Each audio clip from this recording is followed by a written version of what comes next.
Bonjour à tous, émission spéciale aujourd'hui que je vous propose sur le calcul haute densité. Alors pour en parler et pour mieux comprendre de quoi il s'agit, François Sabatino, bonjour. Bonjour. Vous êtes un spécialiste de l'hébergement et de la gestion de projet. Vous avez intégré le groupe HPC en 2021. Aujourd'hui, vous présidez un projet qui s'appelle Eclairion, dont on va beaucoup parler. On va s'y intéresser à ce centre dédié à l'hébergement de calculateurs haute densité qui est en colocation. Donc c'est un modèle original. Vous allez tout nous expliquer. On veut tout comprendre du HPC. On verra qu'il y a plusieurs terminologies. On va les expliciter également.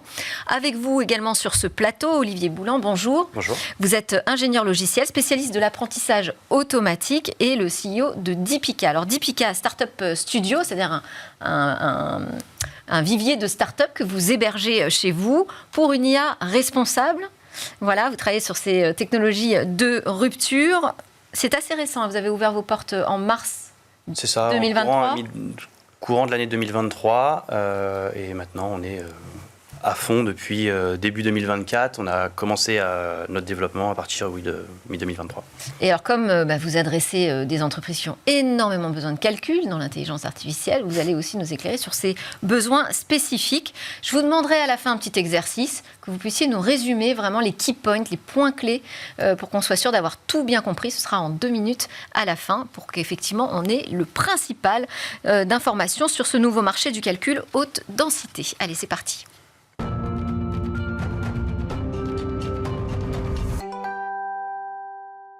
Alors, on va commencer avec une question de définition. Je pense que ça s'adresse à vous, en particulier François Sabatino. Qu'est-ce que le calcul haute densité ? Quand on voit l'acronyme HPC, on pense haute performance. Est-ce que c'est exactement la même chose ? De quoi parle-t-on ? Alors, on est effectivement sur l'HPC, c'est le High Performance Computing. C'est la capacité à réaliser un grand nombre de calculs à l'intérieur de serveurs qui, finalement, sont de haute densité. D'où un peu l'utilisation à la fois de la performance et de la densité de façon élevée. Donc on a le droit d'utiliser les deux, vous me pardonnerez si je bascule de l'un à l'autre. Oui. Quels sont les usages principalement ? On a évoqué là dans le sommaire l'intelligence artificielle, l'IA qui réclame beaucoup de calculs. Il y a d'autres choses ? Alors, les cas d'usage sont vraiment très vastes. On peut imaginer, on pourrait presque prendre le sujet dans l'autre sens, c'est-à-dire il n'y a pas de domaine dans lequel ces calculs ne soient pas utiles. Aujourd'hui, ou ça a toujours été le cas pour vous ? Alors, peut-être plus aujourd'hui, parce que les machines le permettent aussi. Pas obligatoirement pour remplacer ce qu'a pu faire l'humain, mais plutôt pour venir un petit peu booster, venir faire un plus grand nombre de calculs, et donc venir évoluer. Notre baseline, c'est calculer plus vite pour un monde meilleur. On est véritablement dans un schéma où on va aller chercher la problématique pour pouvoir la traiter au travers de grilles de calcul, notamment sur de l'intelligence artificielle, mais c'est presque galvaudé un petit peu comme terme maintenant. Maintenant, il y a de l'IA partout, en fait. Tout le monde en parle, tout le monde en parle sans vraiment savoir un peu les applications, mais on a la chance d'avoir un spécialiste avec nous. Donc, on est véritablement sur des cas d'usage qui vont de la recherche médicale jusqu'à la simulation d'une aile d'avion, d'un moteur à hydrogène, de jumeaux numériques demain de la mer ou de la terre. C'est ce qu'est en train de travailler par exemple l'IGN. Des schémas, vraiment des cas d'usage qui sont extrêmement vastes et dans lesquels cette haute performance va permettre d'avancer mieux et plus vite, tant en termes de prédiction qu'en termes de calcul quotidien pour les usages quotidiens des uns et des autres. Parce que là, quand je vous entends, en fait, il n'y a pas un secteur que ça n'intéresse pas, c'est ça ? Non. Mais peut-être vraiment certains en particulier, je ne sais pas, qui sont peut-être déjà plus en avance sur leur utilisation de la haute performance, du calcul haute performance. Dans le secteur de l'industrie, par exemple, les grosses entreprises qui ont de la R&D ont des besoins spécifiques en haute densité. Parce qu'ils développent eux-mêmes leur propre IA, ou parce qu'ils utilisent de l'IA, ou parce qu'ils font plus historiquement de la simulation. C'est-à-dire que c'est des techniques où il n'y a pas d'apprentissage, mais on simule des phénomènes physiques, donc il y a besoin d'énormément de ressources de calcul. Donc c'est énormément présent beaucoup dans l'industrie pharmaceutique, partout où donc on a besoin de faire tourner des modèles. Donc ça participe de cette révolution industrielle, cette industrie 4.0 là qu'on appelle tous de nos voeux en fait. Exactement. La question justement du marché que ça représente. J'ai écrit le nouveau, entre parenthèses, marché. Vous me dites, bon, on a toujours eu ces besoins. Il y a quand même un nouveau marché qui émerge aujourd'hui parce qu'on ne parlait pas tellement de HPC auparavant. Il représente quoi à peu près ? Enfin, en chiffres, est-ce que vous avez une estimation ? En tout cas, il est en évolution exponentielle. Oui, c'est exponentiel. Notamment tout ce qu'on va considérer comme étant non pas de la simulation ou de la R&D, mais plutôt de l'intelligence artificielle générative ou des modèles de langage. C'est sur ces sujets-là où effectivement il y a un énorme coup de boost sur ces cas d'usage. Alors sans forcément donner de chiffres, parce que ça c'est un peu le travail, on va dire, des cabinets de conseil qui font des perspectives à très long terme. Mais comment vous voyez évoluer justement les besoins des entreprises aujourd'hui dans ce domaine et comment vous pouvez mesurer leurs besoins en matière de capacité de calcul ? Alors, l'enjeu pour les entreprises, là, c'est vraiment de concentrer les efforts sur des cas d'usage dont ils sont sûrs qu'il y aura un retour sur investissement si on fait sauter un verrou technologique. Donc l'enjeu, c'est de ne pas se disperser et de ne pas saupoudrer des investissements en IA et de vraiment focaliser sur où est-ce que nos clients ont mal aujourd'hui. Qu'est-ce qu'on peut régler pour eux et mettre en œuvre de la deep tech et de l'IA pour ça. Donc l'enjeu, c'est vraiment l'identification des poches où on peut allouer énormément d'efforts. C'est aussi l'idée d'IA responsable, c'est-à-dire pas faire tout et n'importe quoi non plus. L'idée, c'est de le faire avec cette puissance de calcul disponible. Avec une finalité en tête et de ne pas juste mettre en place de la puissance de calcul, c'est-à-dire savoir à quoi ça va servir. Est-ce que je veux réduire mon empreinte de carbone sur ce que j'utilise en termes de puissance de calcul ? Est-ce que je veux développer de nouveaux usages ? Et si oui, ça va attaquer un nouveau marché ? Avec quel objectif ? Et donc, le but, c'est d'être responsable vis-à-vis de ça, c'est pas d'augmenter la capacité de calcul juste pour augmenter la capacité de calcul. Et comment vous mesurez, comment une entreprise peut mesurer ses besoins ? De se dire, voilà, moi je sais que j'ai besoin de telle puissance de calcul aujourd'hui. En fait, c'est ce que dit Olivier, c'est-à-dire c'est la capacité à partir de la problématique. Une fois qu'on est parti de sa problématique, on veut améliorer l'impact carbone de ses tests, de sa R&D, on veut accélérer une découverte sur de la médecine ou des choses comme ça. Dans la mesure où on part du problème, on a après des spécialistes, des analystes dont Deepika fait partie, qui vont être en capacité de savoir si on est plutôt sur une problématique classique d'entreprise, qui ne nécessite pas de calcul de haute densité, de haute performance, ou si au contraire, il peut y avoir un effet soit accélérateur de cette recherche, soit un effet durable, soit un effet avec un impact environnemental positif, parce qu'on va arrêter de faire des crash tests de véhicules contre des murs et on va plutôt le simuler sur une machine. Et donc, quand on fait le calcul de l'impact environnemental sur les 3 scopes, de la fabrication du véhicule jusqu'au jour où on le jette parce qu'on l'a envoyé contre un mur, peut-être il vaut mieux le faire sur un serveur avec des nouvelles puces où on va avoir une plus grande puissance, on va pouvoir le faire tourner 24 heures sur 24. Et c'est un peu ce qu'on oublie. C'est vrai que c'est ce qu'on appelle un peu de la dépense énergétique nécessaire autour de la puissance de calcul qui est réelle. Oui, elle est réelle, mais après on est plus dans un schéma où finalement le HPC est un peu l'évolution de ce qu'on a connu, ce qu'on appelait le machine learning, c'est-à-dire la capacité à pouvoir utiliser le résultat de recherche pour s'en servir, pour en faire de nouvelles. Et en fait, le HPC vient accélérer un petit peu tout ça, parce qu'il y a la capacité des microprocesseurs à venir emmagasiner un très grand nombre de données, à le traiter, à donner du résultat, et lui-même va derrière sélectionner qu'est-ce qu'il met de côté, qu'est-ce qu'il continue à faire tourner. Et donc on est véritablement sur un schéma positif, sur l'environnement également, parce que finalement on a tendance à se concentrer sur ce que ça consomme. Mais l'exemple de la voiture est un bon exemple. C'est derrière. Qu'est-ce que j'économise aussi, qu'est-ce que j'économise au-delà des mannequins qui sont au volant des voitures à crash test, on économise également de la tôle, on économise également des machines et des choses comme ça, parce qu'on peut réaliser tout ça au travers de cette... Virtuellement. Virtuellement. Avec des jumeaux numériques. Alors, la question, c'est où est-ce que je trouve cette puissance de calcul? Dans les supercalculateurs qui sont hébergés où? Alors là, justement, c'est là où j'en viens au projet Eclairion. Ça m'intéresse de comprendre ce qui se passe là au niveau du marché de l'hébergement. Donc là, vous proposez en fait un grand centre de données qui va héberger plusieurs supercalculateurs. Alors, c'est une infrastructure. Expliquez-nous. C'est une infrastructure qu'on pourrait qualifier à la base d'industrielle, parce que ce n'est pas un centre de calcul.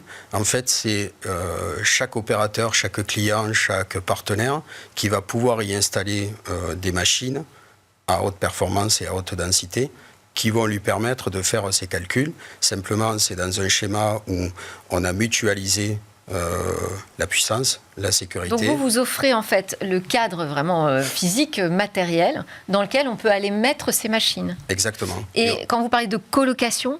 En fait, on est dans un schéma de colocation avec une capacité à pouvoir proposer différents niveaux de services. Donc, on peut soit fournir juste un espace dans lequel on va venir mettre son module plutôt en container, parce qu'on a plutôt une vision sans béton. Donc, on est avec des modules containers qui viennent se poser sur un caillebotis métallique que l'on a réalisé.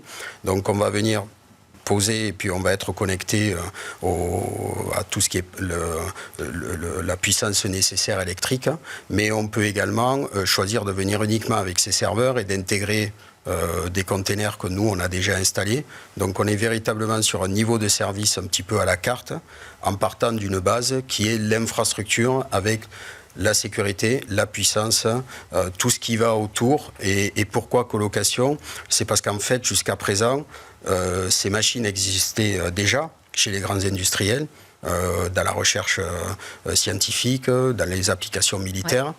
Simplement, chacun les avait, ce qu'on appelle on-premise, devant sa porte. Ouais. Voilà. Et aujourd'hui, l'évolution des machines, la gestion environnementale, la gestion de la puissance, les évolutions des modes de refroidissement font qu'il va devenir un petit peu comme on l'a connu dans le cloud, beaucoup plus pratique d'acheter de l'espace, finalement, pour utiliser ces machines, plutôt que d'acheter les machines et de les mettre chez soi et de les gérer soi-même en direct.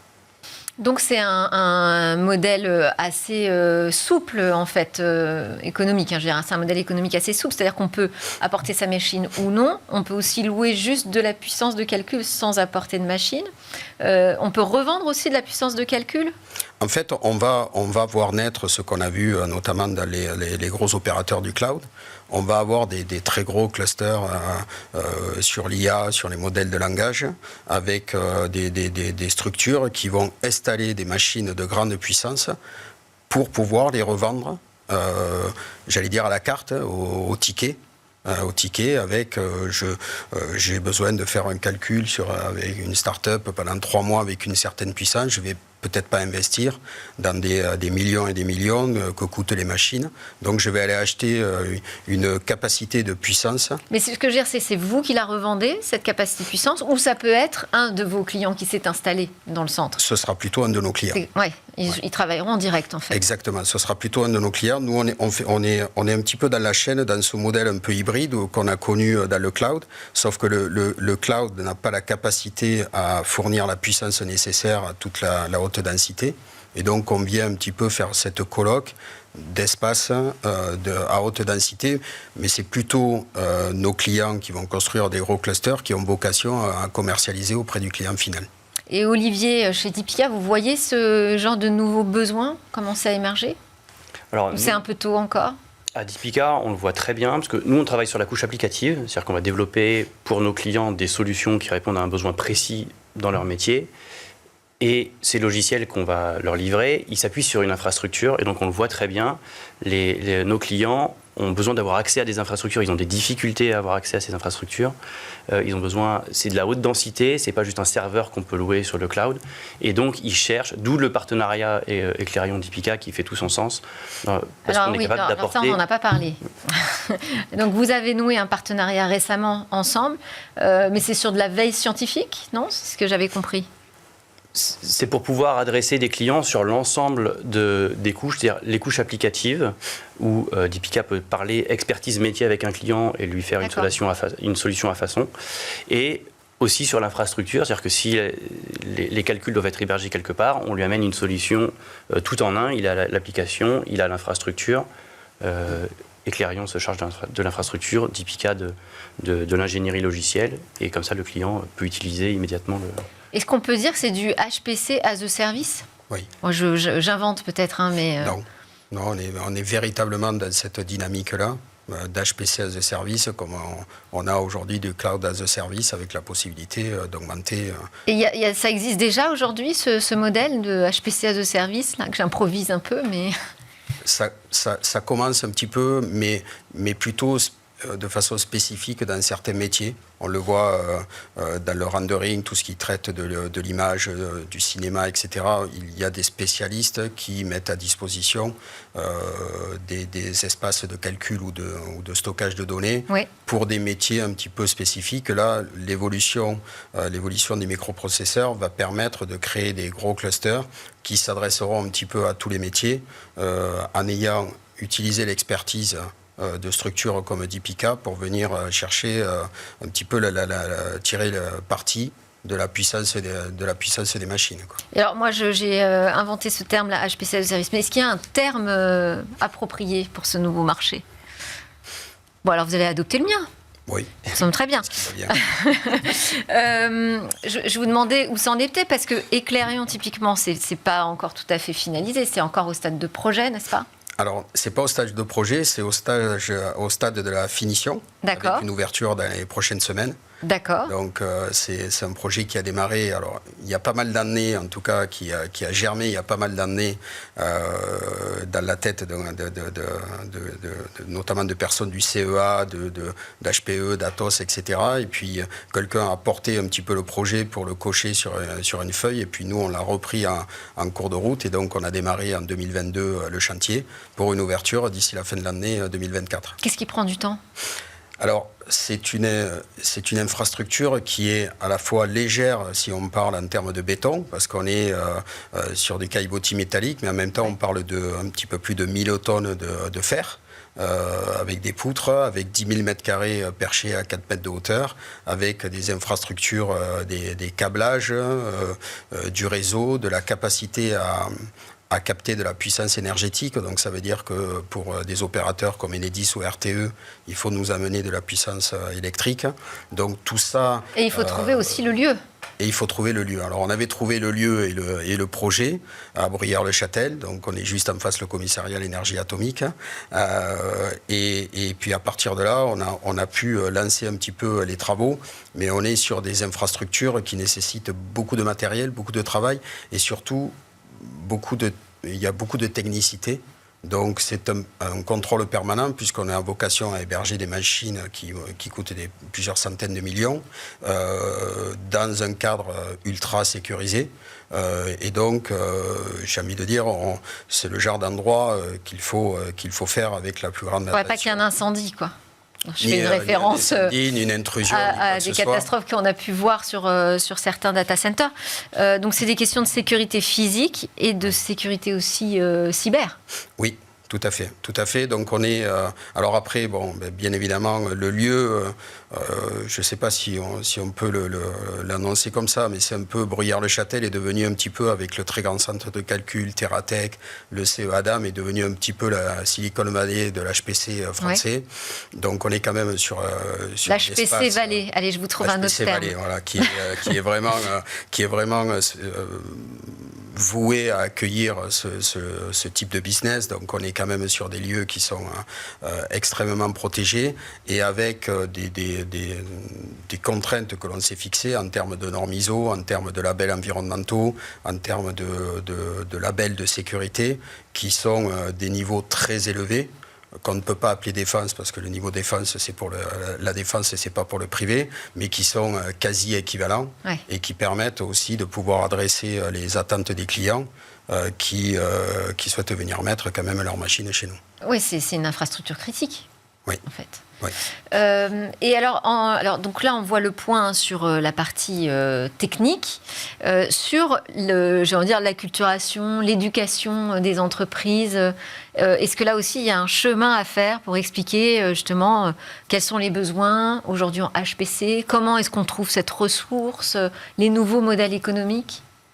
Il y a une acculturation. Les gens dans les entreprises se posent des questions de comment adresser les besoins qu'ils ont. Et donc, il y a plusieurs bonnes pratiques pour ça. Comme je disais au début, c'est de se concentrer sur des cas d'usage où le retour sur investissement est assuré si le verrou technologique est levé. Et une fois que ce verrou technologique est levé, se pose la question de ce que dit François, on le voit avec tous nos clients, dire que oui, mais où est-ce qu'on va héberger ça? On ne veut pas le mettre dans le cloud, on veut maîtriser notre donnée, on veut que ce soit souverain. Et attendez, Olivier, vous êtes en train de me dire que le critère de l'autonomie technologique stratégique, aujourd'hui, est présente dans la tête des entrepreneurs. Oui. Et des grandes entreprises aussi. Les grandes entreprises savent ce qu'il y a de la valeur pour eux, leur propriété intellectuelle, ils veulent la protéger, ils ne veulent pas l'exposer, et ils ont besoin d'aide sur quels sont les tenants et les aboutissants des sujets extrêmement techniques de où est-ce que j'héberge une infrastructure, comment je l'opère, c'est quoi mes modèles, la couche logicielle. Et donc, ils ont besoin d'être aiguillés là-dessus. Voilà. Pas juste de delivery sur une solution logicielle, mais de conseils sur comment on opère ce genre de solution d'un point de vue logiciel et d'un point de vue infrastructure. Et d'un point de vue logiciel, ça, c'est pas un sujet que vous traitez, par exemple, avec Eclairion. Non. C'est vraiment sur l'architecture matérielle. Ouais. Et sur la partie logicielle, c'est une question totalement de néophyte, mais c'est compatible avec le HPC aujourd'hui, les solutions cloud habituelles qui sont utilisées en fait par les grandes entreprises. C'est tout à fait compatible. Nous, pour un client, on a fait un projet qui tournait 100% en local avec des modèles de LLM. Donc, tout est possible. D'accord. Par contre, il y a de l'ingénierie à faire. Ce n'est pas aussi simple que de mettre les données dans le cloud. Il y a de l'ingénierie à mettre en place, de l'expertise à mettre sur le terrain, des discussions avec le client.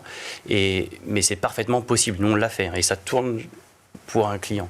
Donc on peut utiliser toutes les couches logicielles à disposition, quasiment tout est en open source, on va dire, et donc c'est tout à fait faisable. Voilà. Il n'y a plus que mettre en lien les industriels avec les besoins métiers, les experts du logiciel, les experts de l'infrastructure et mettre tout ça ensemble. Ouais. Et du côté justement des nouveaux modèles économiques, cette idée de colocation ou de as a service, c'est carrément rentré dans les mœurs, a priori, c'est ce qu'on se dit, sauf que finalement, quand on regarde en Europe, on n'est encore pas très en avance sur l'adoption du cloud. Non, on n'est pas en avance, et pour ne pas dire que le marché est maîtrisé par quasiment... À 95% ou dans ces eaux-là par quelques nations, par les Américains. Et Olivier le citait, il y a le sujet de cette souveraineté, où effectivement, quand on déploie une grille de calcul pour faire de la recherche, pour obtenir un brevet ou pour un modèle de langage ou pour faire de l'IA, etc., il y a une propriété intellectuelle qui aujourd'hui, c'est pas qu'elle n'avait pas son sens dans le cloud, mais en fait, ce qu'on essaie d'apporter, c'est qu'il n'y avait pas le choix. C'est-à-dire aujourd'hui, si vous voulez aller dans le cloud, vous ne pouvez pas avoir un catalogue de pays ou des clouders purement européens ou français, il y en a peu. Donc du coup, vous subissez un peu ça. L'idée aussi, c'est un petit peu, on n'est pas là pour faire du cloud. Nous, on est plutôt dans un modèle hybride, c'est-à-dire que les clients auront toujours besoin de cloud, mais auront besoin également de faire des calculs à plus haute densité, et ça, un data center ne peut pas l'adresser. De la même façon que nous, on n'a pas vocation à adresser une proposition sur le cloud. Mais pas concurrent, en fait. Pas du tout. En fait, on est complémentaires, puisqu'aujourd'hui, les besoins en calcul font que les machines ne sont pas les mêmes, les modes de cooling ne sont pas les mêmes, et donc la puissance attendue n'est pas la même. Et donc, en fait, on vient compléter un petit peu cette offre en y apportant ce niveau de souveraineté maximale qui est quand même important dans cette partie-là, parce qu'on n'est pas dans le stockage d'un réseau social. On est dans la deep tech, donc du coup, les entreprises souhaitent quand même protéger, d'où d'ailleurs les premières machines dont on parlait tout à l'heure, qui étaient jusqu'à présent, quand il y avait trop de sujets de souveraineté et de sécurité, étaient hébergées devant les usines de nos industriels ou de nos groupes du CAC 40. Quoi. Et ça veut dire que parmi vos clients, il peut y avoir des opérateurs de cloud ? Il peut y avoir des opérateurs de cloud, en tout cas, qui adressent aujourd'hui un service cloud à des entreprises. Et ces entreprises leur demandant de pouvoir faire du calcul à haute densité. Les serveurs sont 10, 20, 50, 100 fois moins puissants chez un clouder que chez nous. Donc du coup, ça viendra compléter. C'est-à-dire que peut-être demain, on pourrait imaginer faire du calcul chez Eclairion et héberger certains résultats ou certaines données chez un clouder. Ouais. Comme c'était fait jusqu'à présent, simplement en ayant la capacité à pouvoir faire ce calcul dans un endroit qui permet cette Et en termes de gestion des systèmes d'information, ça complique pas les choses, ça ? Ça complique les choses, mais on accompagne nos clients. Ils sont conscients du fait qu'ils doivent bouger, qu'ils doivent s'adapter, qu'il y a des nouveaux modes de fonctionnement. Donc on fait ce rôle aussi de les éduquer, on va dire, sur ce qui existe, ce qui est possible. Et généralement, ça se passe bien, puisque les gens comprennent que si on veut mettre de l'IA en prod, on va devoir adopter de nouvelles... En fait, ça va libérer des nouveaux usages. Ça va rendre possible des usages qui sont aujourd'hui limités. Oui. Exactement. Et puis, il faut savoir qu'on parle souvent des puces, des GPU, des CPU, etc., de toute cette évolution. Les télécommunications ont autant évolué que les puces. Donc ça veut dire aujourd'hui que la distance et la capacité à communiquer entre un service cloud et un service HPC est totalement facilitée aujourd'hui, notamment par les puissances des fibres. Et on a cette chance quand même d'être dans un pays où le réseau électrique, on est très fort. Bien loti côté fibre optique. Et on a le meilleur réseau électrique du monde. Donc c'est quand même aussi une opportunité de pouvoir... Décarboner en plus. Et décarboné. On arrive aux 2 minutes, donc je vais vous demander de jouer ce petit exercice là des key points. L'un après l'autre, peut-être Olivier, vous pouvez commencer. Qu'est-ce qu'on doit retenir aujourd'hui sur l'arrivée de ce nouveau marché du calcul haute densité ?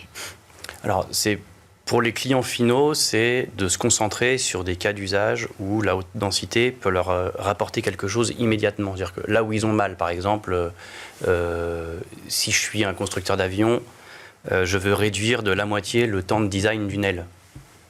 Bon, ça me rapporte tant d'euros.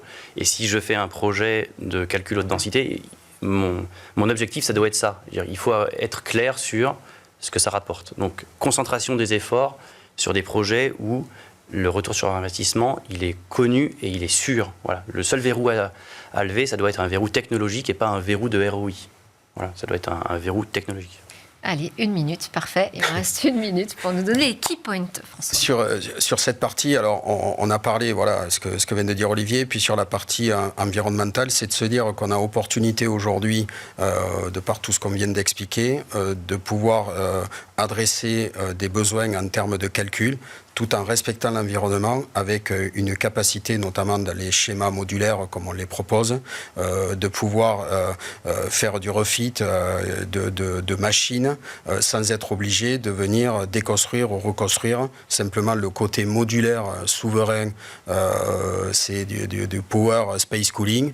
C'est véritablement cette capacité à pouvoir épouser le besoin sans pour autant négliger ce qui va se passer dans l'avenir et sans pour autant se fermer la porte de l'évolution technologique. Parfait, donc je retiens besoins technologiques et solutions modulaires.